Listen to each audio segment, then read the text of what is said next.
Once. Ladies and gentlemen, good afternoon, and I think this video finds you in a good condition.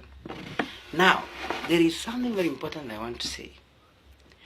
Raila Amolo Odinga, the enigma of Kenyan politics, aka Tinga, aka Baba, is making a very serious political mistake that has costed him the presidency for the last 40 years of his struggle.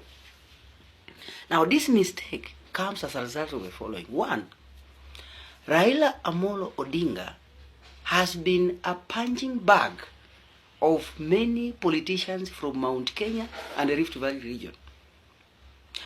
Remember, Uhuru Muigai Kenyatta in 2013 used the Raila Odinga phobia in Mount Kenya to come into the national political scene and emerge the president by selling Raila as Kimunu Mugoroki in Mount Kenya region and demonizing his name amongst the larger Mount Kenya region.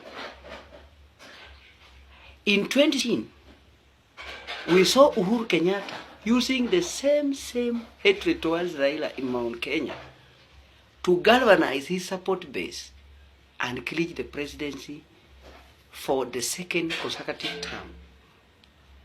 Now, the main reason why I'm saying this is this. There are three facts that we need to contend with. One, that the Mount Kenya vote basket forms almost a half of the total number of registered voters in Kenya. Because when you concentrate only on the number of votes that comes from the Mount Kenya region, you will be mistaken. The people of Mount Kenya are all over the country. So if you tally the total number of registered voters from Mount Kenya region who also live outside Mount Kenya, you will find that it almost forms a half of the total number of registered voters. Therefore, this means that it is very difficult to win the presidency without a Mount Kenya region. And that is the reality we need to live with, given the fact that the constitutional threshold of winning Kenyan presidency is by garnering 50 plus 1 vote.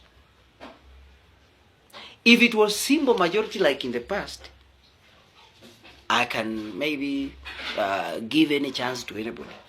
But because of that constitutional threshold, it is very difficult to win the presidency without factoring in Mount Kenya region.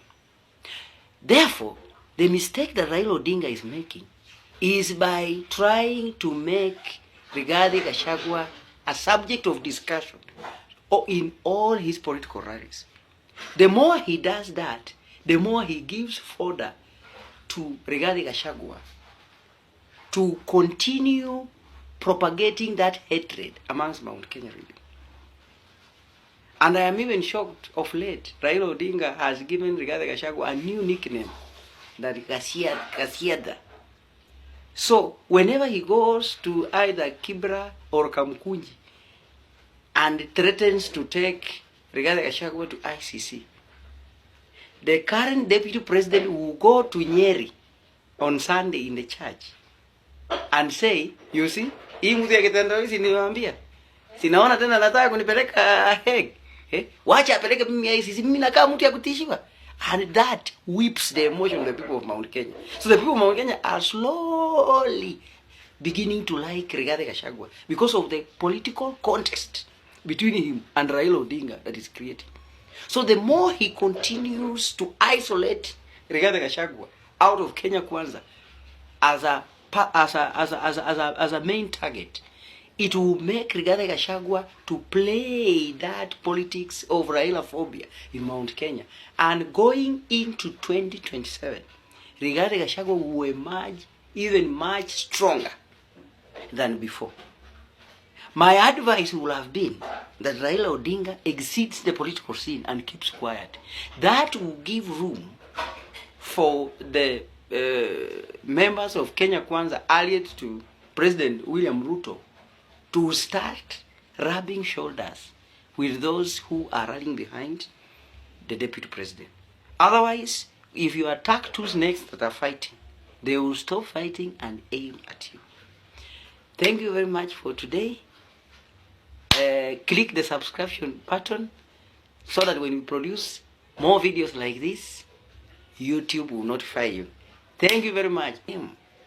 Will be known later.